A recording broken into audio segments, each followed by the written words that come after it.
Hello and welcome. My name is Miko Nino, Director of the Office of Online Learning, and today I have the pleasure to talk to you about how you can foster long-term memory in online courses.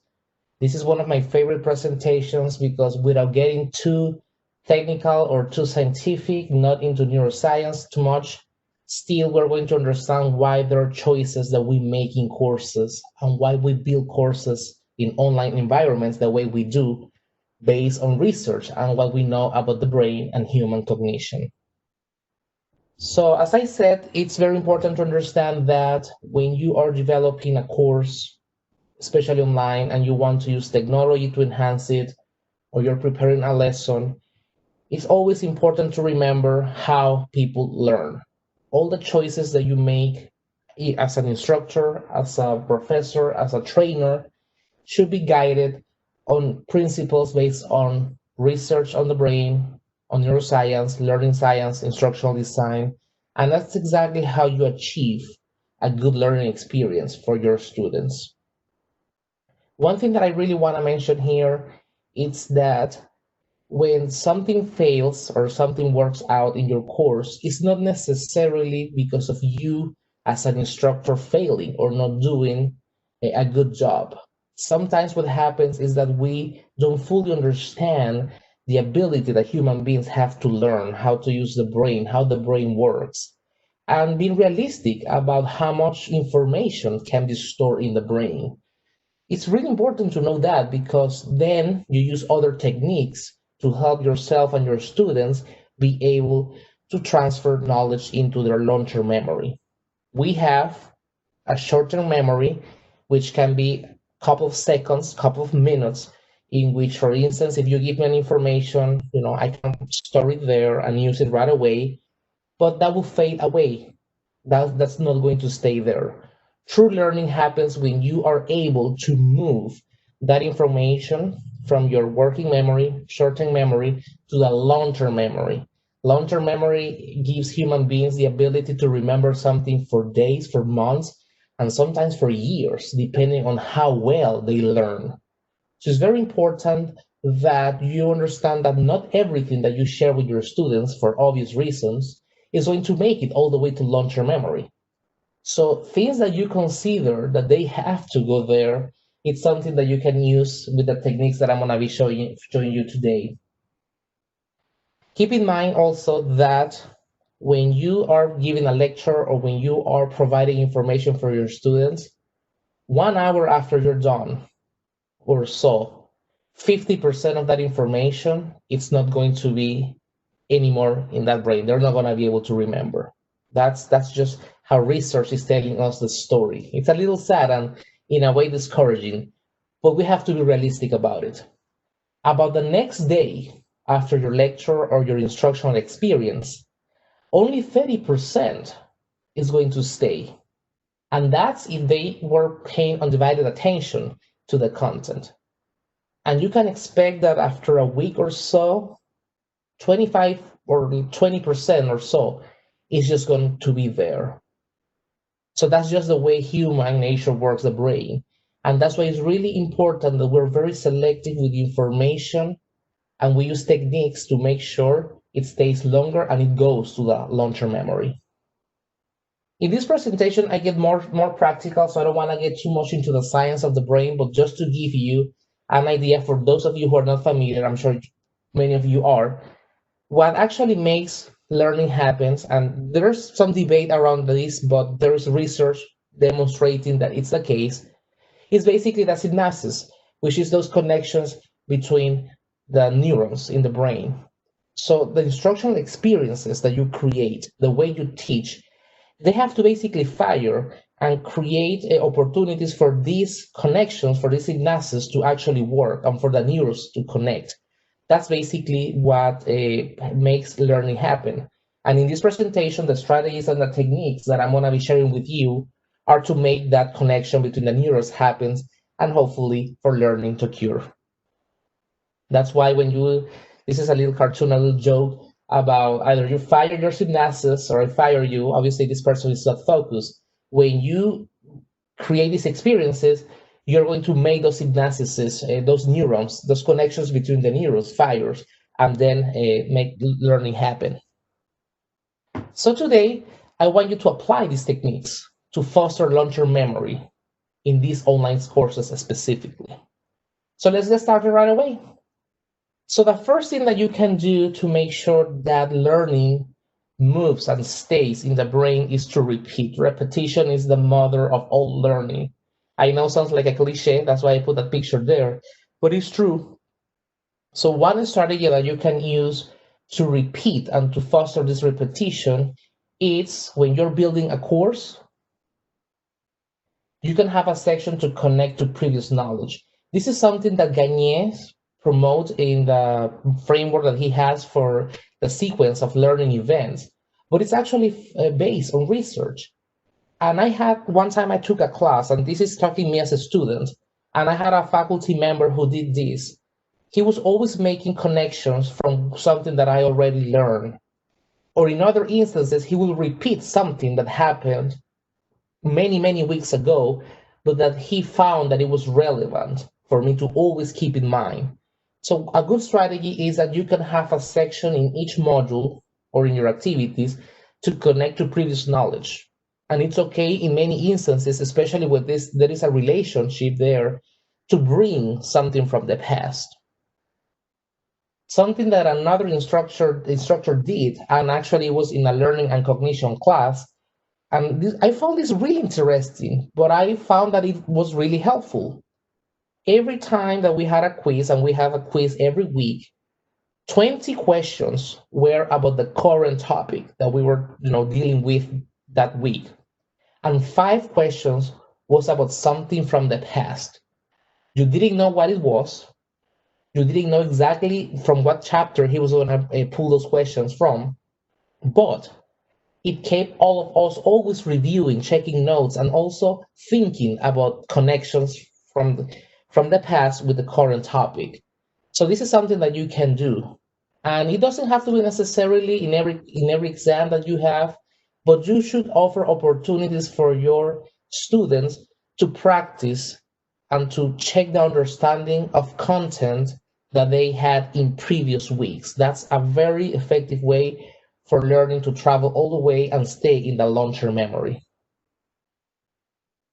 Number 2, signaling. And this applies basically when you are teaching online and in both modalities. So let's say that you are teaching a synchronous class, you're giving a lecture, or you're even recording a lecture. You're using your voice, it's verbal, the way you're delivering content.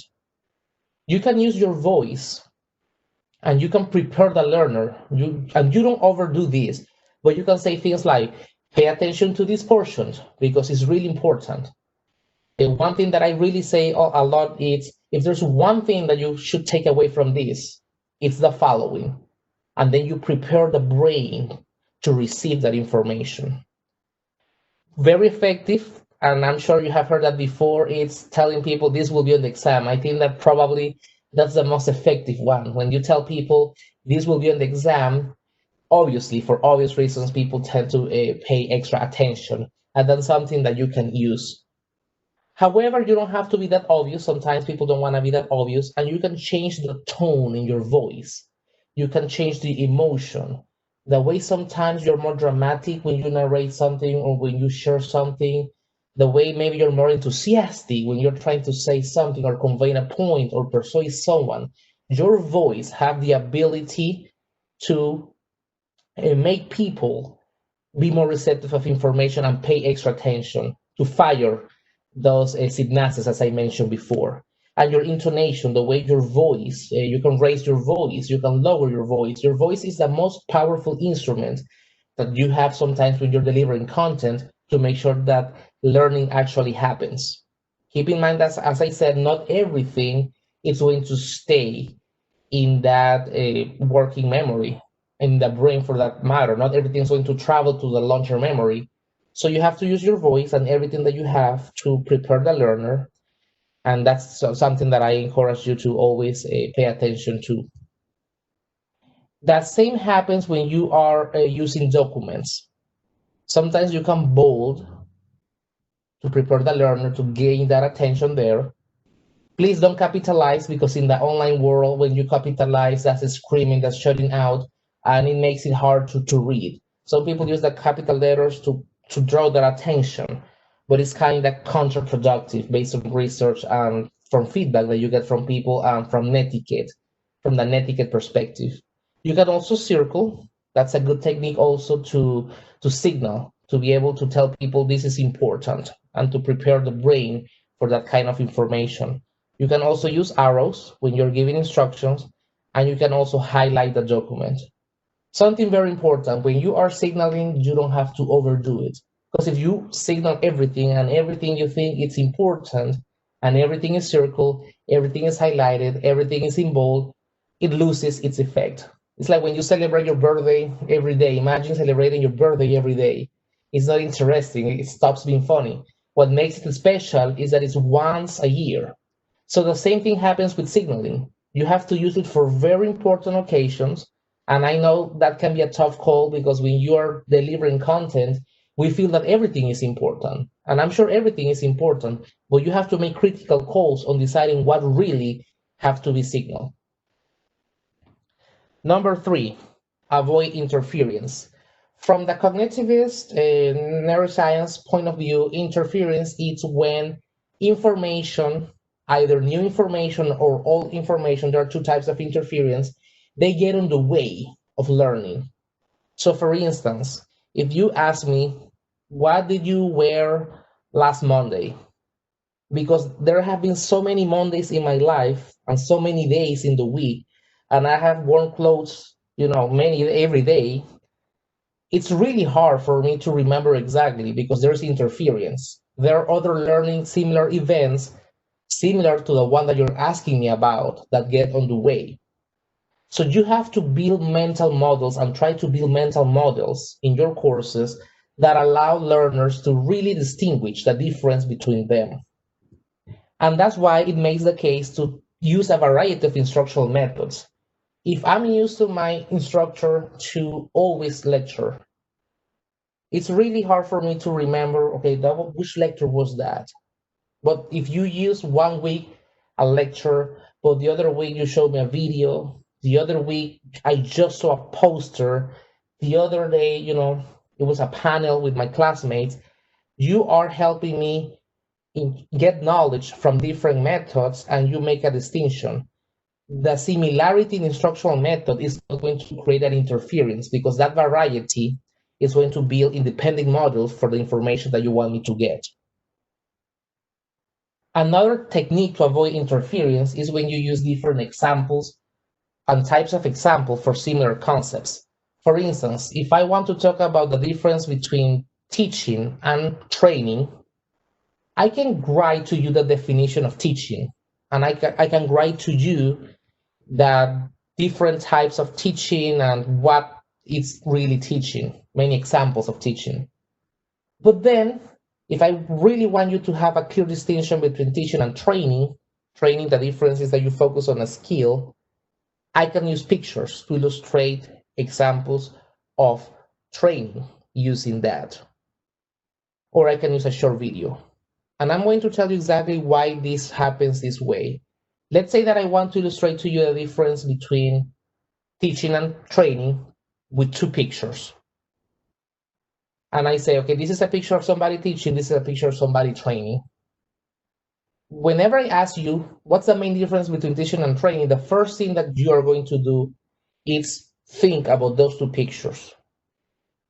And more so than focusing on the main difference, you're going to remember what you saw. And you might even use a mnemonic device. Mnemonic device is something that you use to remember information. It's a way to trick the brain to know how to use information. You trick the brain, so to speak, but not necessarily you're learning. That's why I'm a little skeptical sometimes of mnemonic devices, because it's just a mechanism to get it right. It's not really that you understand the content.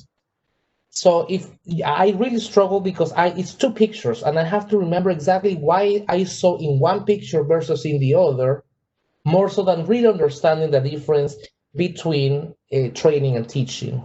So that's why it's really important. Sometimes it's beneficial when one is explained in one way and the other one it's in picture. Two different ways, two different modalities. decreases the level of interference. Something that really helps with interference is using non-examples. If I'm telling you, for instance, the primary colors are blue, yellow, red, that's fine. You can store that information. I can make you apply on all of that. But you are going to benefit more if I tell you green and orange, they're not primary colors. Your brain is not only learning what is right, but also what is wrong. And then whenever in the future, if I never explain to you that those are not colors, if somebody asks you, it's green a primary color, that can create some sort of interference because they're all colors. So you might get confused. So that's why telling people what is not right, what is not an example, also can help reduce that interference because that will not get on the way of getting new knowledge or remembering a new or old knowledge. Something that you can also use for interference is check the understanding with frequency. If I really want you to master what's teaching, you can get easily confused between teaching and training, for instance. So I will test you a lot. I will make you hands-on. I will make you apply. I will make you active with many examples, with quizzes, with flashcards about teaching. I want you to make sure you really master and you understand what's teaching before I get to training because they are very similar and it's easy to have interference because of the similarities. So one thing that I encourage you, when you have two or more concepts or ideas or principles that are too similar, make sure you check the understanding before you move to the next one. One tool that I use that is free is Quizlet, and you can integrate that into Canvas. It works beautifully. It goes to the pages, and it provides flashcards, quizzes, some games for people to check the understanding. It's a fun way of actually knowing if people are mastering the content. And make sure if you're using quizzes, it has to be timely. So I deliver content now, I give you a quiz. Many times as needed, I make you work on a project, something hands-on before we move to the next portion. Number 4, it's very important to promote peer-to-peer interaction. And why is that? Because when you are asking your students to interact with others, knowledge gets reactivated and reinforced. As I said, remember, after 1 hour, 50% of the content is going to start fading away. And then by 1 week, it has faded so much that only 25% or so stays there.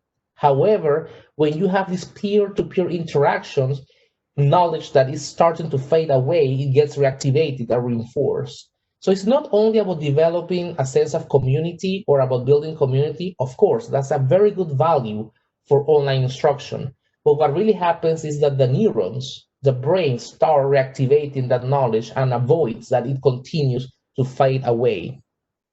So for instance, one thing that you can do is the panels and the lighting talks, because if I'm a student and I was in your lecture and you asked me to read something, I'm going to get a percentage of that information in my brain. It's going to start fading away 1 hour after I'm done reading, and it will continue fading away throughout the whole week. But if you ask me, okay, for next week, you have to explain or you have to do a panel and talk about these points, you're going to reactivate what I read.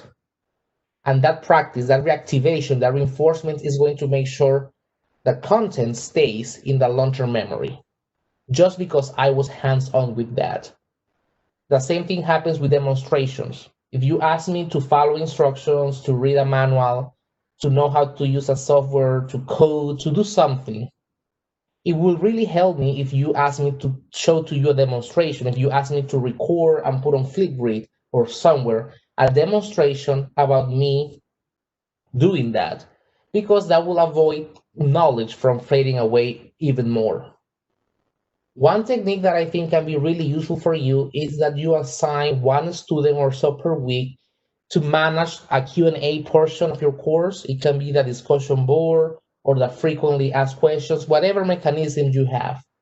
And then what you can do is that your students will have to answer questions or doubts that your students, other students have, obviously with your supervision. But that having to help others, having to explain to others whatever they understood, is another mechanism to avoid knowledge from fading away. And also, something very common, very useful, is that peer evaluation and that critique.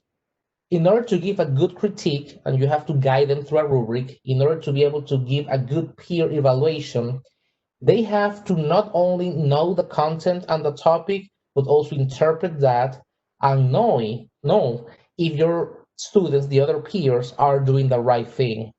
By doing all of that, you still avoid that knowledge and content is fading away. If you have any questions, please use the chat box and I'm going to address them as you type in there. Thank you. Number four, another technique that can be really useful is the use of thought-provoking images and videos. Sometimes one image has the ability to stay in one's mind forever, whenever powerful.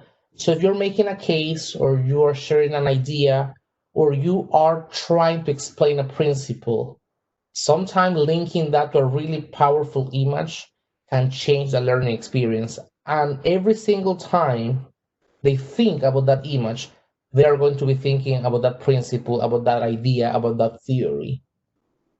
So I'm going to give you a couple of examples here. This is an image that for somebody talking about smoking and what smoking does to the lungs or the consequences, it's something that you can use. I like this one. It's from my field. It's a cartoon. And I like it because here we're talking about social constructivism. And I could be lecturing you a good hour. I could be giving you lots of articles to read. And maybe at the end of the day, all I really want you is to understand three main things about how this learning theory works. And in this cartoon between a student and an instructor, you can see what's the role of each one in this theory. So basically, from the point of view of the instructor, they have to understand the learner, they have to help them develop the understanding instead of being more controlling of experience. And also you explain from the learner point of view that theory. So sometimes you can find a good cartoon or you can build your own just to make the case. As I said, I'm not trying to diminish the value of the lecture, but we have to keep in mind that not all of the content is going to make it to the long-term memory. Therefore, sometimes you're better off being realistic and be concise because there are more chances of this. Obviously, this is not enough. You have to do something else hands-on, as I said, to be able to make sure they really apply the content. But the association with the image and the role of each person and all of that builds a stronger mental model. So here, this is another one. It's a cartoon. And basically, this cartoon represents different organs and functions that they're doing. And even though I'm not saying that this is 100% something that scientifically we have to replace, it really helps to add, after you explain the kidney, the functions of the liver, you can use something like this for your students to have a stronger mental model that they can remember. So that's a good example that you can use. Number 5, tell stories. Sometimes storytelling have the ability for people to understand very well concepts and the difference between concepts, not only because storytelling can be entertaining, but also because you are applying the definition into a real life setting, and that provides clarity. When you have that clarity, you reduce interference, as I mentioned before, and knowledge happens. And I'm going to give you an example that I use at training sessions before. And I'm going to use this example because it really gets my attention how after I'm done with this story, this little story that I say, people always tend to remember very clear the difference between measurement, assessment, and evaluation. You will see that many people use them interchangeably. They actually think they're the same, they use it as synonyms. So I use this little story, this little example to illustrate the differences. So let's imagine that I feel that in the quarantine I have gained weight. And let's imagine that I feel that my jeans are tighter the last time I tried them. And I'm like, I think I have gained weight, but I'm not really sure. So let me go to the scale and just let's see what happens. When I step on the scale, I realize that I'm 5 pounds heavier. And I'm like, wow, I have gained weight. It's official. 5 pounds, extra pounds. That's measurement. There is something that triggered my curiosity, and I wanted to get a measurement. I wanted to get a number just to know my weight. That's measurement right there. And you usually, or actually all the time, you have an instrument. You have a scale, or you have a thermometer, or you have a ruler. You have something to get that number. That's measurement. Okay? So, okay, 5 pounds heavier. I have to lose this weight. I'm gonna start dieting and I start planning and preparing and I go grocery shopping and I buy everything that I need. And I try to eat healthy, all of that, drink water, no sodas, things, stuff like that. And 1 week after, I was like, okay, I want, by now, I hope I have lost those 5 pounds. I should be at 130 pounds because I have prepared the whole week. I have done all of this. So now that I'm going to the scale, I have to weigh 130 pounds. It happens that when I go there and I step on the scale, I just lost 1 pound, 134. That was an assessment. The difference between the first instance and the second instance was that the second time I had a goal, I had a benchmark, I had a standard, I had something to achieve. The first time there was nothing like that. I just wanted to get a number. So that's the main difference of the measurement and the assessment. The second time I had a goal, something to look forward, so there's something to look to.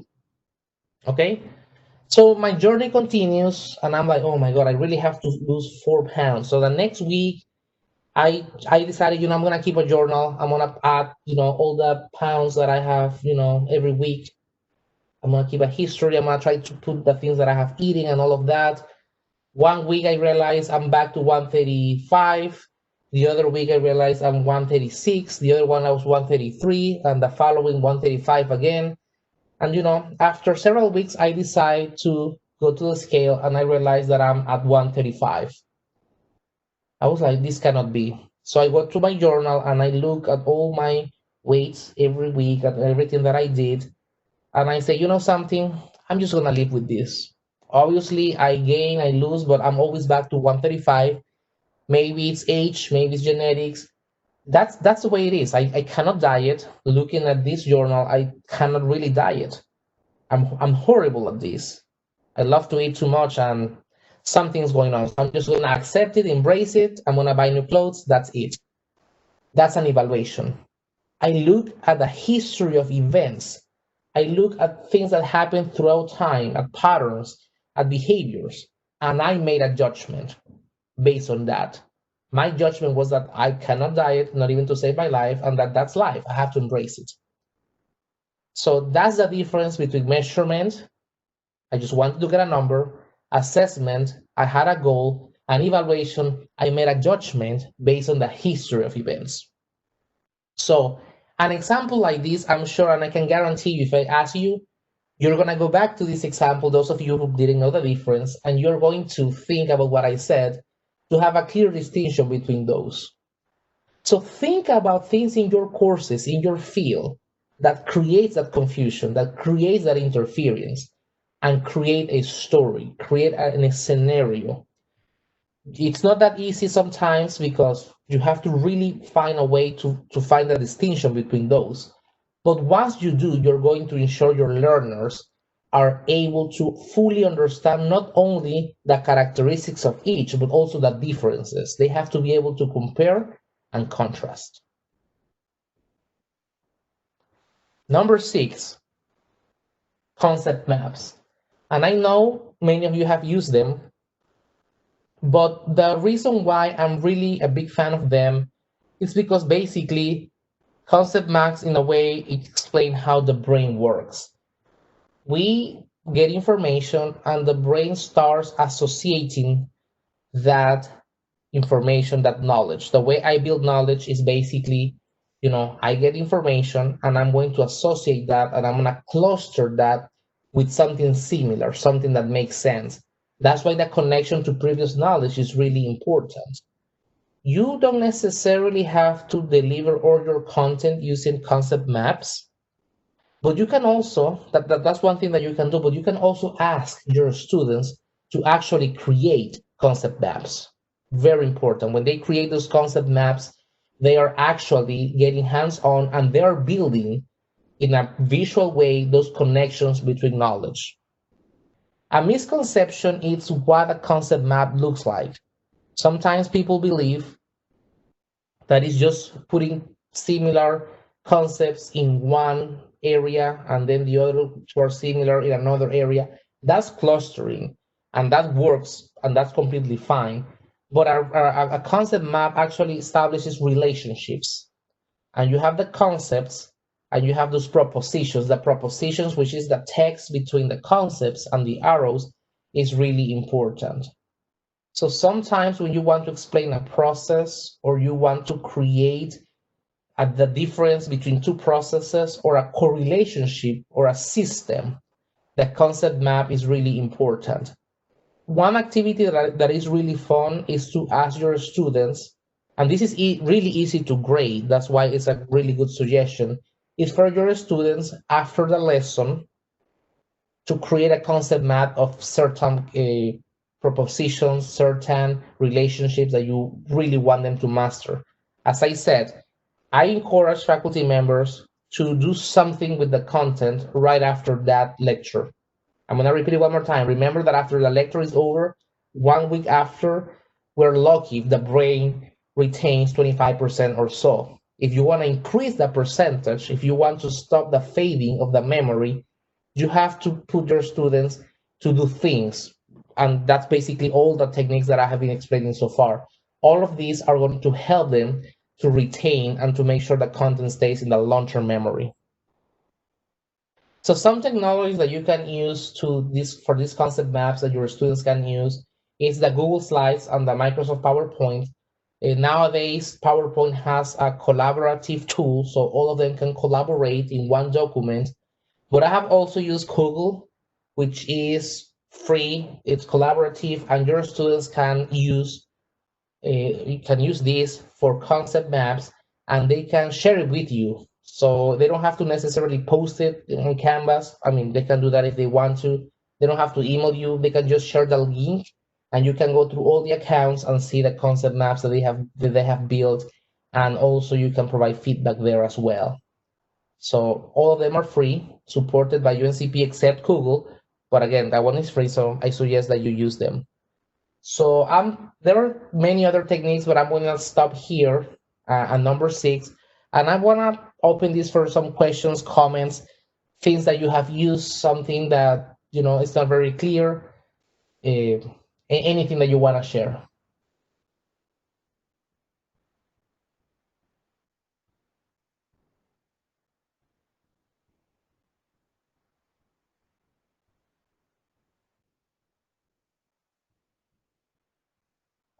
So let me ask, who has used any of these techniques and which one?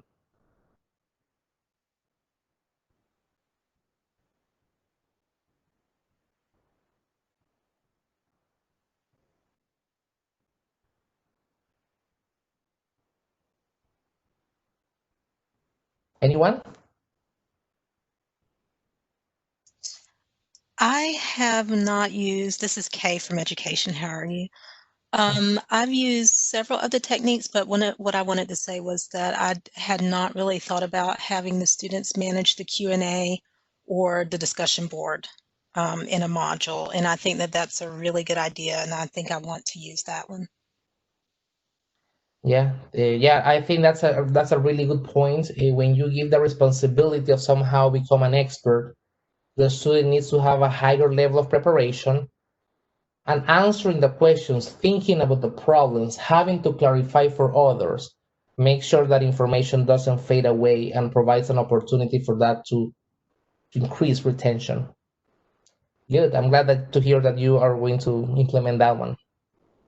And there's a comment here. I have used several of those in regular pre-Canvas teaching, so I'm glad to see that transition as an option in online learning. Yes, one thing that I have said to those of you who have attended training before is that online learning is not much different from face-to-face learning. The same principles, the brain is the same, your role as an instructor is the same, your subject matter expertise is needed as well.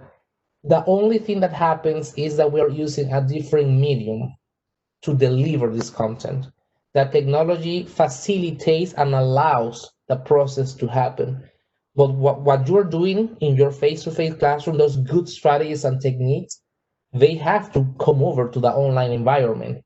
It's just that sometimes you have to find ways and alternatives because not everything translates 100%. And that's what we do here in the Office of Online Learning. If you have questions about how to make sure this activity translates to an online environment, we're happy to help.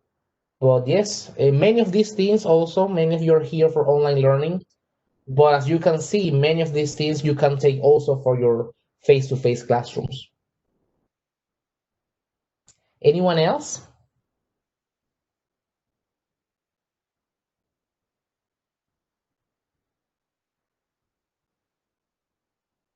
Okay.